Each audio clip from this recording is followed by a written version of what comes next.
always thought becoming a hero was something glorious and free. But that day, standing on the evaluation platform, I realized everything here was sorted by labels and ranks, not based on whether you wanted it, but whether you had a visible ability. They called it the power test. Sounds like some kind of science experiment, but it felt more like a giant elimination show.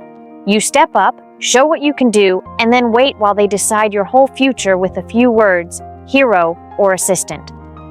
I believe in only using my powers when the situation demands it. The teacher asked if I was refusing to show my powers. I didn't deny it. I knew they'd throw me into the assistant class, whatever. I didn't care. But then I saw Will, that honest, gentle, slightly awkward kid who always made people laugh, get labeled support, too.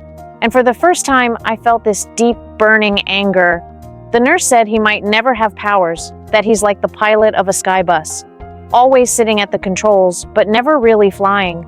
But I don't buy that. I don't think he can't fly. I just think he hasn't taken off yet.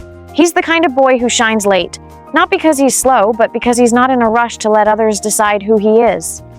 He holds doors open for the elderly, waits at the end of the lunch line, and when I spoke up for the plants, he didn't laugh at me. He looks ordinary, but he's always in the unseen corners, quietly doing the things even heroes can't be bothered with. And yet, they say he has no power. Superhero High was more sci-fi than I expected. Students were learning how to use hover belts, shape-shifting gloves, even the lunch trays had combat mode. They treated those high-tech gadgets like toys, like costumes they could wear to prove who they were. Sometimes, I'd quietly watch them practicing their entrance poses in front of the mirror. The dramatic moves made me want to laugh, but deep down, I was jealous, because they had no doubt they belonged here, and me. I was always standing in the corner, silently watching the plants grow. I have a power too, just not the kind they recognize. Will's the same. We, assistants, were born to be side characters, it seems, always living in the shadows of the main cast. But Will doesn't care. He still makes friends, eats lunch, stares into space, and laughs, like he truly believes the world is fair. But Sky City isn't always so bright. The next day, the school bullies picked on the bus driver, the man who drove us to school every morning, even though he didn't have any superpowers. They mocked him for being useless and gave him a shove. No one said a word except Will. He stepped forward and tried to speak up for the driver. In that moment, I knew he'd gotten himself into trouble.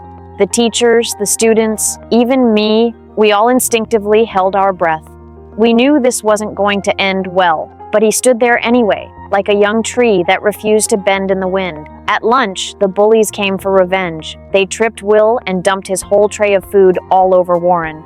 Warren Peace. Even his name sounds like trouble. He's the son of a superhero and a supervillain, two bloodlines constantly at war inside him, making him carry this quiet, suffocating rage.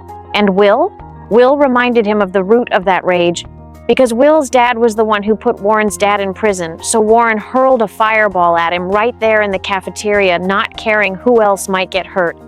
Will dodged, crawling under the table. I could tell he wasn't being a coward, he was just scared of hurting anyone. But when our friends tried to shield him, Warren turned his anger on them instead. And in that moment, something in Will's eyes changed. He clenched his jaw, raised his hands, and lifted the entire table Warren was standing on. Will was pushed to his limit. Like a plant breaking through the soil in the dark, he finally tore his way out and told the world, loud and clear, "I'm here." The next day, Will was transferred into the hero class. He started taking classes with Gwen, and they worked on building a freeze gun together. Problem was, Will had no clue about tech, so Gwen ended up doing the entire design for him. How did you do that? I'm a technopath. He sat among Gwen and her friends, wearing a brand new uniform, holding the results of someone else's work. And us, those of us who stood up and took fireballs for him, we were left behind in the assistant zone. We weren't even allowed near that table. In that moment, I finally understood what real segregation meant. Will invited me to the Paper Lantern restaurant. He knew it was my favorite place. But you hate Chinese food. But in the end, I never saw Will show up. Instead, I ran into Warren working at the restaurant. He didn't ask why I came alone, nor did he pretend to care. He just sat across from me and kept me company for a long time. I started purposely getting close to Warren. We'd chat together in the hallways, sit side by side in the cafeteria, and I'd laugh loudly on purpose. If that moment was me gathering courage to test the waters, then that night was the starting point of my heartbreak so deep it left me speechless. After school, Will was having a party at his place. His parents were away, the house was bright and noisy with people. I was just passing by, but something made me push the door open and walk in. When Gwen saw me, she coldly kicked me out. You're just embarrassing him. You're just embarrassing yourself. She looked like she was sweeping away a fallen leaf, and somehow I felt like I was that useless leaf. Will later called to apologize, his voice so soft it sounded like it came from far away. He said he wanted to meet at the Paper Lantern restaurant, the place we had agreed on, my favorite spot, but I didn't go. On the night of the dance, I heard he sat alone in the secret sanctuary, staring blankly at his parents' yearbook. That's when I realized maybe he felt like me, thinking growing up means flying higher, but true growth is actually about hurting while standing still. But soon, our whole world was completely turned upside down. Gwen stood on the stage and declared herself the strongest superhero, revealing her true identity, Royal Pain. She wasn't the genius girl everyone thought she was, but a misunderstood avenger of our times. I watched as the heroes once worshipped were reduced to babies, rendered defenseless by laser guns. I saw the school begin to fall, like this sky city was finally succumbing to the pull of reality. And Will, he arrived just in time. He looked at us with regret and said he'd been an asshole. Just because you have powers, that doesn't make you a hero. I didn't say a word, but I knew the person I'd been waiting for had finally come back. We fought side by side, my friends and I, against the classmates who used to mock us as assistants.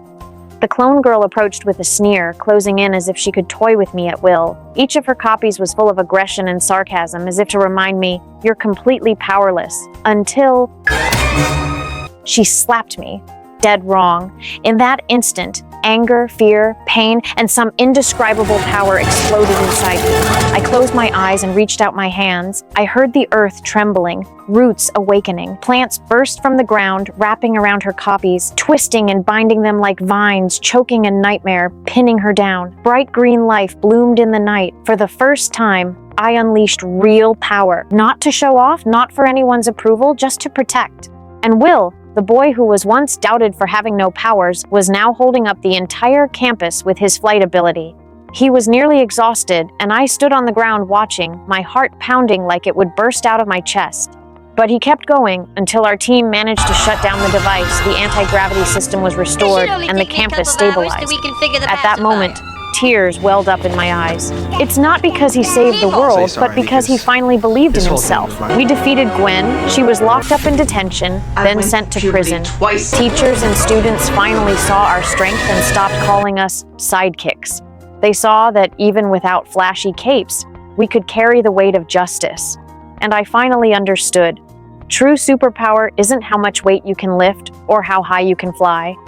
It's that after being ignored, misunderstood, and hurt, you still choose to believe, to love, and to stay true to yourself. This is our story, and also my coming of age.